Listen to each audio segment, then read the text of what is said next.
우리 부활의 인사로 서로 한번 인사하시죠. 예수께서 부활하셨습니다. 예수님의 부활을 축하합니다. 아멘. 우리 봉사가 나가도 한번 서로 인사해 볼까요? 반갑습니다. 네, 반갑습니다. 오늘도 예배를 통해서 부활하신 예수님 꼭 만나시기를 주님의 이름으로 축복합니다. 여러분, 폭삭 소가수다라는 드라마를 보셨나요? 보셨군요. 이 드라마는 1950년부터 70년 제주를 배경으로 해서 한 여인의 일생을 다룬 드라마입니다. 작가는 시적 감수성과 제주도의 서정적인 배경, 그리고 연기자들의 섬세한 연기를 통해서 이 드라마는 시청자들의 눈물샘을 자극해서 얼마나 보는 내내 울게 만드는 well-made K-드라마라고 할 수 있습니다. 저는 이 드라마를 보면서 작가가 끌고 가는 한 감정에 꽂혔습니다. 여러 작가는 한 씬에서도 다양한 감정을 표현할 수 있지만 저는 드라마 전체를 흐르고 있는 이 한 감정에 꽂혀서 드라마를 보았는데 그 감정은 억울함이었습니다. 억울함. 아이유가 연기했던 애순이는 억울합니다. 엄마가 일찍 돌아가십니다. 공부도 잘하고 시도 잘 쓰지만 반장도 빼앗기고 대학도 못 갑니다. 그리고 겨우겨우 살아갑니다. 그의 남자친구이자 남편인 관식은 역시 억울합니다. 가난한 게 무슨 죄라고. 관식은 똑똑하고 무쇠처럼 책임감도 있지만 아무리 노력해도 흙수저 신분을 벗어나지를 못합니다. 그러면서 작가는 우리에게 말하는 것 같습니다. 우리는 다 억울하다. 난 성실한데, 난 잘 살아보려고 노력을 하는데 왜 나만 이렇게 안 되냐는 것입니다. 왜 나만 이렇게 아프냐는 것입니다. 이런 외침들이 드라마를 보는 시청자들의 마음을 울리면서 조용히 그러나 깊고 아프게 파고들고 있습니다. 여러분은 어떠십니까? 누구나 다 이런 억울함에 한 번쯤은 놓여 보셨지요. 아니, 지금 혹시 우리의 마음이 억울하고 답답해서 이 자리에 나와 있는 그 감정을 가지고 나와 있는 분들이 혹시 계시지는 않습니까? 오늘 우리가 읽은 마가복음 5장 25절에서 34절 본문은 앞뒤의 이야기에 낀 본문입니다. 오늘 본문은 그림에서 보는 바와 같이, 예전에 한번 본 기억이 좀 납니까? 보는 바와 같이 전체적으로는 야이로 딸의 이야기입니다. 근데 중간에 샌드위치처럼 이 여인의 이야기가 들어와 있는 구조입니다. 오늘 본문에는 3명의 억울한 사람이 나옵니다. 첫째는 야이로라는 회당장입니다. 회당이라고 말하면 현대식으로 교회와 같은 곳입니다. 이 회당을 운영하고 관리하는 자가 이 야이로라는 사람입니다. 오늘말로 하면 지역 교회의 장로 정도 되는 직책입니다. 그러니 회당에서는 리더이고 사회적으로는 신망이 두터운 사람이지요. 그런 사람에게 급한 일이 생깁니다. 그의 딸이 죽게 되었다는 것이지요. 마침 그 지역에 예수님이 계시다는 소리를 듣고 야이로는 예수님에게 급하게 달려갑니다. 빨리 오셔서 내 딸을 좀 살려달라고 애원을 합니다. 22절, 23절을 같이 한번 읽어봅시다. 시작. 회당장 가운데서 야이로라고 하는 사람이 찾아와서 예수를 뵙고 그 발 아래에 엎드려서 간곡히 청하였다. 내 어린 딸이 죽게 되었습니다. 오셔서 그 아이에게 손을 얹고 고쳐주시고 살려주십시오. 아멘. 그의 절박함이 좀 느껴지십니까? 자녀가 아픈 상황에 놓였을 때 부모는 발을 동동 구릅니다. 어찌하지 못해 애간장을 태웁니다. 야이로는 예수님에게 내 딸을 살려달라고 애원합니다. 예수님이 어떻게 사람들을 고치셨는지를 보았고 들었던 모양입니다. 예수님이 마지막 그에게는 신락 같은 희망인 것을 그는 알았습니다. 그래서 예수님을 모시고 겨우 설득을 해서 자기 딸이 있는 집으로 가고 있었던 와중에 어떤 일이 생깁니다. 예수님은 늘 그러했듯 그를 따르는 무리들에 의해서 둘러싸이게 됩니다. 24절은 이렇게 말합니다. 이에 그와 함께 가실새 큰 무리가 따라가며 애워싸 밀더라.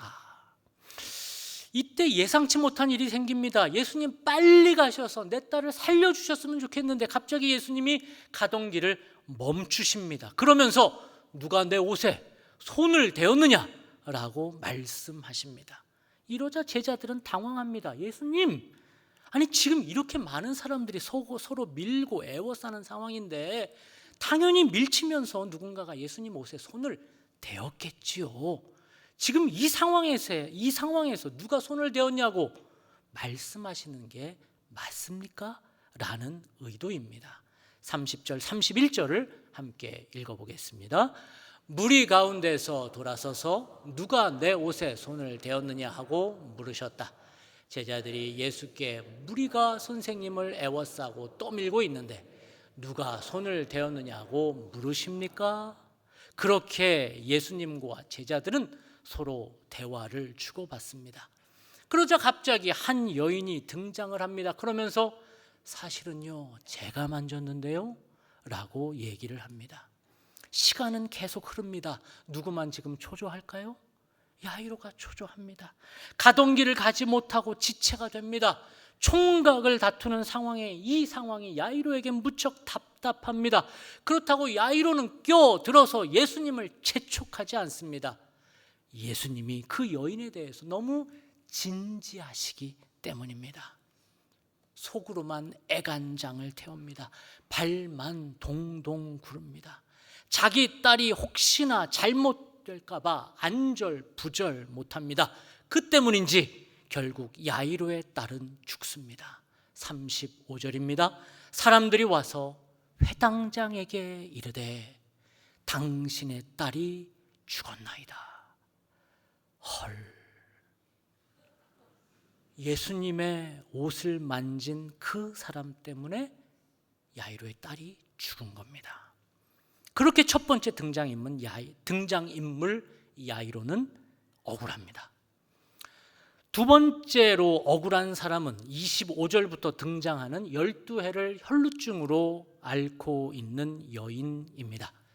혈루증이라는 것은 여성의 하혈의 다른 표현입니다.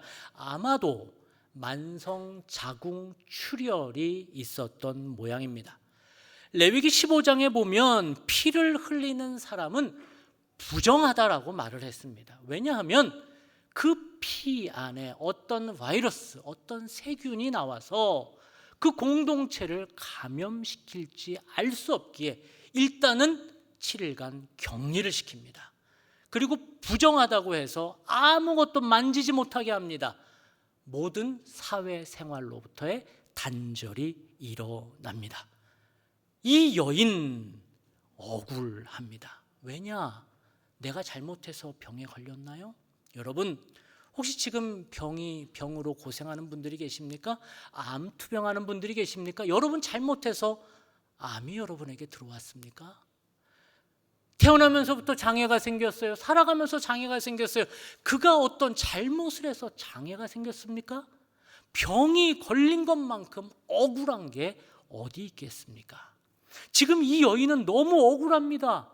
12라는 숫자는 완전의 숫자입니다.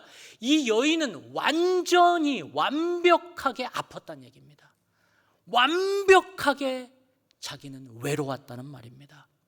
하혈하는 순간부터 가족은 떠나기 시작합니다. 그를 닿기만 해도 부정하니 그의 친구, 지인들도 다 떠나 아무도 그와 교제하지 않습니다. 그 여인은 얼마나 나으려고 애를 썼을까요? 돈은 얼마나 썼을까요? 의사는 얼마나 찾아다녔을까요? 점집과 무당집과 법사는 얼마나 만나고 다녔을까요? 그렇게 그는 살려고 노력을 했는데 그를 사람들은 이용하고 착취하려만 합니다. 아무 효과가 없었고 더 병만 키웠다고 성경은 말합니다. 25절 26절을 함께 읽어보겠습니다. 12해를 혈루증으로 알아온 한 여자가 있어 많은 의사에게 많은 괴로움을 받았고 가진 것도 다 허비하였으되 아무 효험이 없고 도리어 더 중하여졌던 차에 게다가 이 여인은 오늘 본문에서도 비주류입니다. 아까 봤던 그 샌드위치 구조를 보면 오늘 본문의 전체적인 이야기는 마가복음 5장 21절부터 43절까지 20절 넘게 야이로의 딸 이야기가 앞으로 뒤로 있다는 거예요. 한마디로 주인공은 야이로고 딸이라는 거예요. 그런데 이 여인은 중간에 껴들어온 불청객입니다. 한마디로 저자 마가도 이 여인에게 엑스트라 정도로만 여겨주는 인물이라는 거예요. 이 여인은 억울합니다. 그런데 여기 가장 억울한 세 번째 사람이 있습니다. 그가 누구일까요? 예수님입니다. 예수님은 억울하시지 않을까요? 보통 우리는 이 본문을 읽을 때에 12해를 혈루증으로 앓는 여인이 예수님 때문에 깨끗함을 받았다는 데에만 집중을 합니다. 맞습니다. 예수님 때문에 그녀는 나았지요. 그러나 그거 아십니까?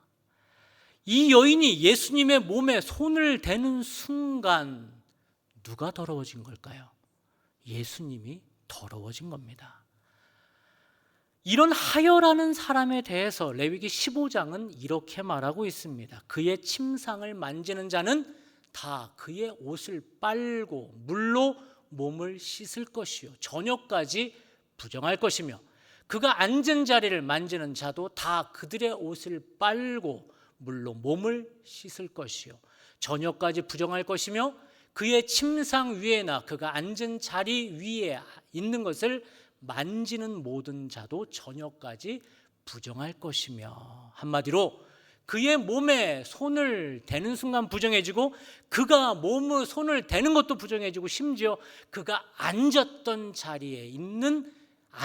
자리마저도 부정하고 그가 만지기만 해도 부정해진다는 것입니다. 이런 자에게 다음을 당했다는 것은 예수님은 지금 부정하게 되었다는 것입니다.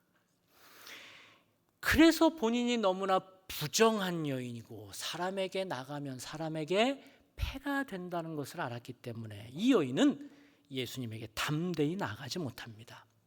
야이로처럼 안수 기도를 받고 싶었으나 부탁하지를 못합니다. 예수님이 자신의 몸에 손을 대는 순간 예수님이 부정해진다는 것을 알기 때문에 예수님 나에게 기도 좀 해주십시오 라는 말을 감히 하지를 못했던 것입니다.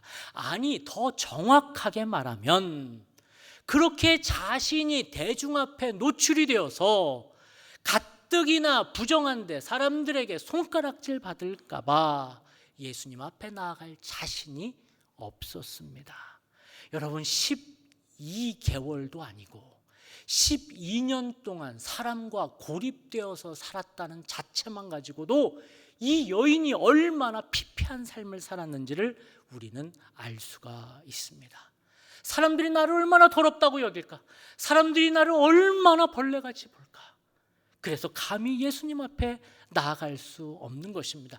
혹시나 사람들을 뚫고 예수님 앞에 나가서 엎드려서 예수님 나 좀 고쳐주십시오라고 말하고 싶으나 내가 부정한 여인인 걸 알면 사람들이 지나가면서 내 몸 스친 거 아니야? 나 바빠 죽겠는데 7일간 격리를 해야 돼? 나 속죄제를 내 돈을 들여서 속죄제를 드려야 돼? 저 여인이 지금 내 삶을 이렇게 망가뜨렸어? 그러한 혐오의 대상도 싫고 경멸에 눈빛 받는 것도 싫고 사람들의 한숨 짓는 것도 너무나 두려워서 그는 예수님 앞에 나아가지를 못합니다. 그러나 그녀는 낫고 싶었습니다. 그래서 그녀는 사람들이 뭐라고 하든 예수님의 뒤를 밟기를 시작을 합니다. 몰래 예수님 뒤를 밟습니다. 그러다 자신 있게 저 좀 살려주세요. 제가 12년 동안 하혈을 하고 있는 더러운 환자입니다 라고 말을 하지는 못하고 뒤에 몰래 가서 예수님의 옷을 만집니다. 그렇게 만지기만 해도 나을 수 있다라는 믿음이 그녀에게 있었기 때문입니다. 그래서 그녀는 몰래 예수님의 능력을 훔치기로 결정을 합니다. 예수님은 몰래 더러워지고 자신은 몰래 깨끗해진 것입니다. 예수님은 억울합니다. 몰래 자신의 능력을 뺏긴 것도 억울한데 몰래 더러워진 것입니다. 그렇게 그녀는 예수님을 더럽히더라도 깨끗해지고 싶었습니다. 그녀는 그렇게 낫고 싶었습니다. 그런데 이게 웬일입니까? 율법의 규칙대로라면 예수님은 더러워져서 7일간 격리하고 부정해져야 하는데 예수님은 더러워지지 않았습니다. 왜냐하면 예수님은 어떤 더러움으로도 더럽혀지지 않는 분이기 때문입니다. 어떤 죄로도 죄가 생기지 않는 분이기 때문입니다.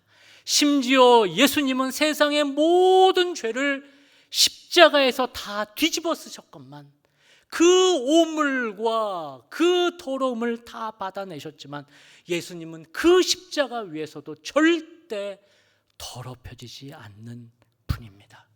이것이 구약에서는 볼 수 없는 정결법입니다. 이것은 예수님이 만드신 새로운 정결법입니다. 이것은 세상에서 만날 수 없는 새로운 법칙인 줄 믿으시기 바랍니다. 그렇게 예수님은 세상에 새로운 질서를 주시려고 가장 억울한 길, 십자가의 길을 걸으셨습니다. 예수님은 성자 하나님이신데 지옥의 상징인 십자가에서 모든 더러움을 끌어안고 모멸감과 수치감을 받으시며 매달리셨습니다. 그것은 이 세상의 모든 억울한 자들의 억울함을 대신 지시기 위함이었습니다. 그리고 그 억울한 사람들에게 새로운 질서, 새로운 생명, 새로운 정결법을 주기 위해 가장 억울한 십자가를 예수님은 지신 것입니다. 12회를 혈루증으로 앓던 여인의 억울함을 하셨던 예수님은 이제 이 여인에게 새로운 삶을 선물로 주십니다.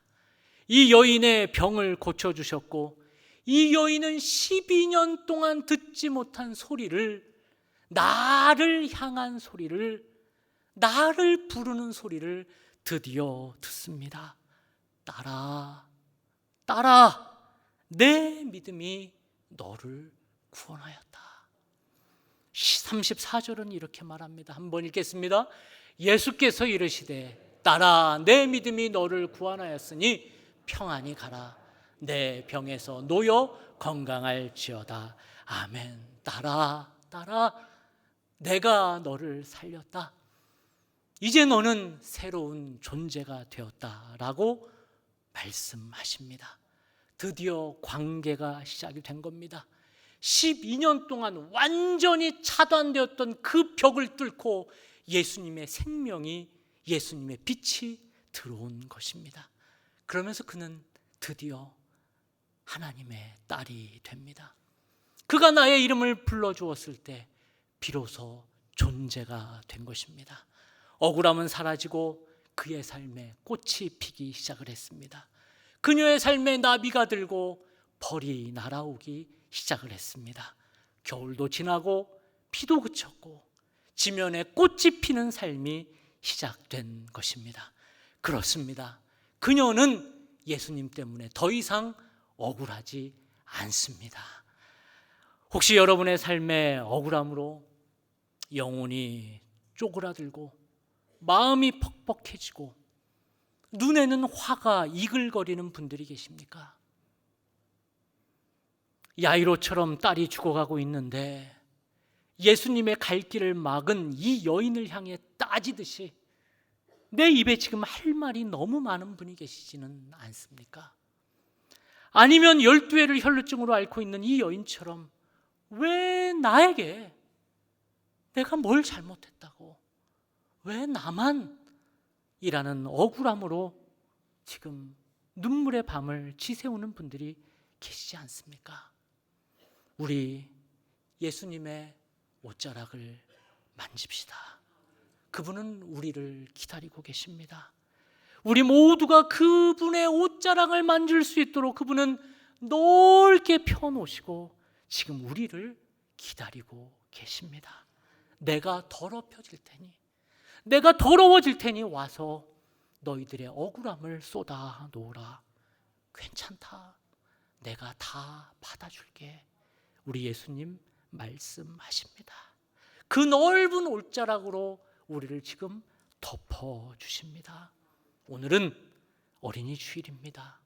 이 주일 우리는 어린아이처럼 우리의 마음을 다 예수님 앞에 쏟아내십시다. 그렇게 우리 주님의 옷자락을 만질 때에 우리는 드디어 새로운 관계로 나아갈 수 있을 줄 믿습니다. 딸아, 아들아, 다시 시작해보자. 우리 주님이 우리를 부르시는 시간인 줄 믿습니다. 오늘 우리는 항존직 2차 투표를 진행합니다. 교회는 3대 마귀가 있다고 합니다. 첫 번째는 섭섭마귀, 두 번째는 건축마귀, 세 번째는 선거마귀가 있다고 합니다. 섭섭마귀는 교회 늘 상주하고 우리의 마음을 섭섭하게 만들고 시험 들게 합니다. 건축마귀는 건축할 때 기승하면서 교회를 분열시킵니다. 선거마귀는 선거 때에 사람들을 삐지게 해서 교회를 안 나오게 합니다. 지금 몇 마리 있네요. 네. 여러분, 오늘 1차 투표를 통해서, 지난주 1차 투표를 통해서 내가 지지했던 사람이 안 됐다고 섭섭하실 수 있습니다. 여러 절차가 마음에 안 들어서 억울한 분들도 있을 수 있을 겁니다. 그러나 그런 마음으로 말하기 시작을 하면 우리는 선거마귀에 지는 것입니다. 그 마음은 오늘부로 딱 정리하시기를 주님의 이름으로 축복합니다. 이제 2차 투표에서 누가 되든 그분은 누가 세우시는 겁니까?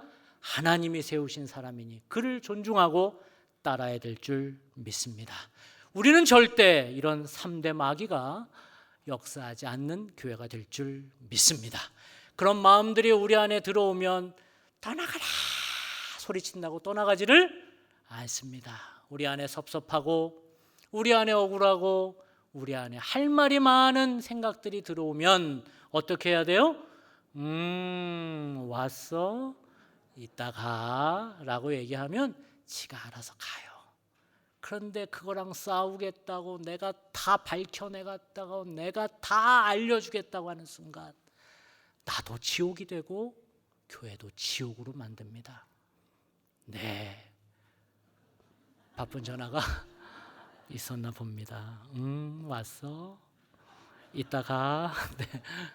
그래서 우리의 마음이 날마다 하나님께 집중하면서 하나님께서 만드시는 삶으로 살아가시기를, 그래서 건강한 교인들, 행복한 교회되는 수원성교회 되기를 주님의 이름으로 축복합니다.